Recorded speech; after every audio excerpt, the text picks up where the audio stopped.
Welcome to the Explainer. So I want you to think of the human body not just as flesh and bone, but as a breathtakingly complex machine. And how is this entire machine controlled? Well, it's run by this invisible, incredibly high-speed chemical communication network. Today, we're adopting the fast-paced energy of a brilliant chief resident on rounds because we are tackling comprehensive endocrinology head-on. We're going to decode exactly how your hormones dictate everything from your heart rate all the way down to your bone density. It's going to be a fun ride. We've got a complete anatomical tour mapped out for you today. We'll kick things off up top at the master control center in the brain, then travel down to the neck for the thyroid and parathyroid.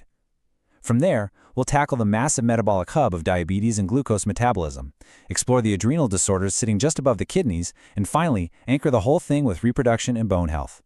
All right, let's dive into Section 1, the Master Control Center, specifically looking at the hypothalamic pituitary axis and growth disorders. Because to really understand the body, you've got to start right where the rules of hormonal regulation are literally written, the brain. To get a handle on the hypothalamic pituitary axis, I want you to imagine zooming right into the glowing, vascular highways at the base of the brain. The hypothalamus acts as the radar, right? It constantly senses what the body needs, and it sends chemical signals down a literal stalk to the pituitary gland.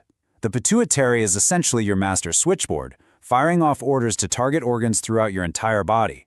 This neuroendocrine feedback loop is the absolute rock-solid foundation of human physiology.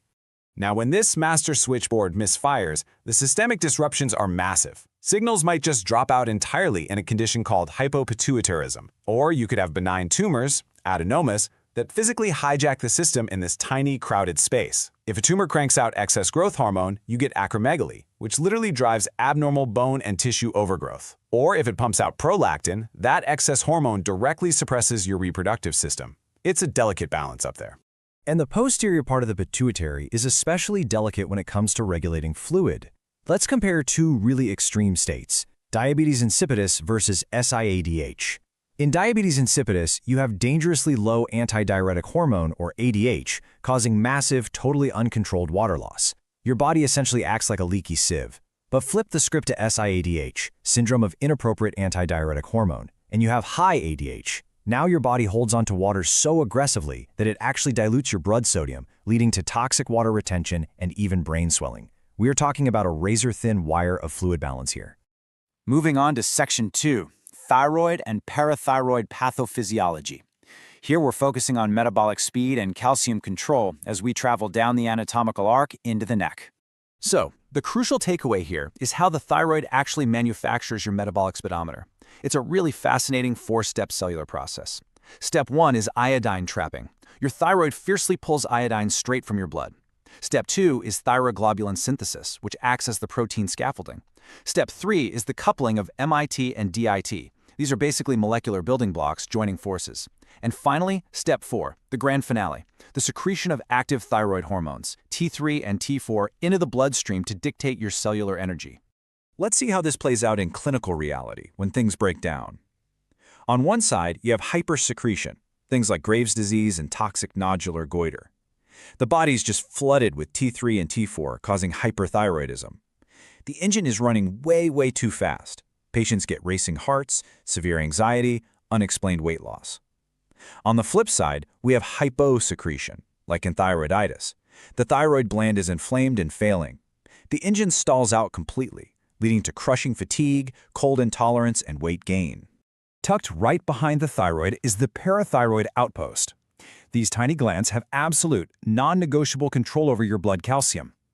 Extreme highs from hyperparathyroidism will aggressively strip calcium right out of your bones, while extreme lows from hypoparathyroidism completely crash your calcium levels, leading to super dangerous muscle spasms. Clinically, this is exactly why doctors always check your neck. They have to ensure these vital outposts are functioning perfectly and are free from any underlying thyroid nodules or cancer. All right, Section 3, Diabetes and Glucose Metabolism, the Systemic Metabolic Crisis. We are now shifting to what is arguably the most prevalent metabolic crisis in modern medicine. To really wrap our heads around this, we have to look at the cellular level of the pancreas. Type 1 diabetes is an absolute tragedy of friendly fire. It's the autoimmune destruction of the insulin-producing beta cells. The factory is destroyed. Type 2 diabetes, on the other hand, is a story of peripheral insulin resistance. The factory is still pumping out insulin, but the body cells have essentially changed their locks. The key no longer works, and glucose just backs up into the bloodstream. When insulin is totally absent, the consequences are immediate and violent. Visualize this rapid, life-threatening cascade known as diabetic ketoacidosis, or DKA. Step 1. Absolute insulin deficiency. Because the cells are literally starving for glucose, we hit Step 2. Unchecked lipolysis, the rapid breakdown of fat. This triggers Step 3. Massive ketone body formation in the liver. And finally, Step 4. These ketones turn the blood acidic, causing life-threatening metabolic acidosis. Now, in older adults with type 2, a really similar severe crisis happens without the ketones, called the hyperosmolar hyperglycemic state, where the blood basically turns into a thick, sugary syrup. If that glucose stays high chronically, it acts just like sandpaper, systematically destroying your body's microvascular highways. We're talking diabetic retinopathy causing blindness, nephropathy destroying the kidneys, and neuropathy killing off peripheral nerves. On the flip side, we constantly have to manage hypoglycemia, dangerously low blood sugar, which rarely can even be triggered by insulin-secreting tumors called insulinomas. Today, modern management heavily relies on highly targeted pharmacotherapy to step in and restore balance where the pancreas is failing. Let's keep moving. Section 4. Adrenal disorders and steroids. We're talking stress, salt, and sex hormones. Let's continue our descent down to the two small triangular glands sitting right on top of your kidneys. The adrenal cortex is beautifully structured, layered almost like a cake. The outer layer, the glomerulosa, produces mineralocorticoids. I want you to think salt. If it overfires, you get hyperaldosteronism, retaining sodium and skyrocketing your blood pressure. The middle layer, the fasciculata, produces glucocorticoids. Think sugar and stress.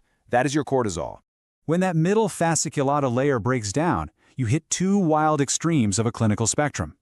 Cushing's syndrome is a dangerous excess of glucocorticoids. The body is flooded with cortisol, leading to massive weight gain, thin skin, and severe metabolic strain.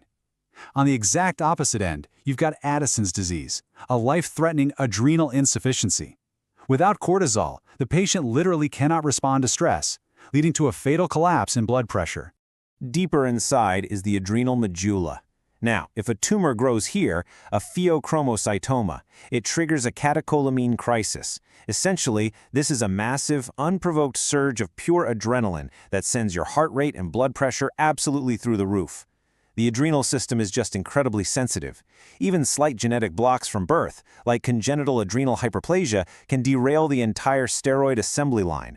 And sometimes, hidden tumors called incidentalomas can just quietly throw the whole delicate system completely out of balance.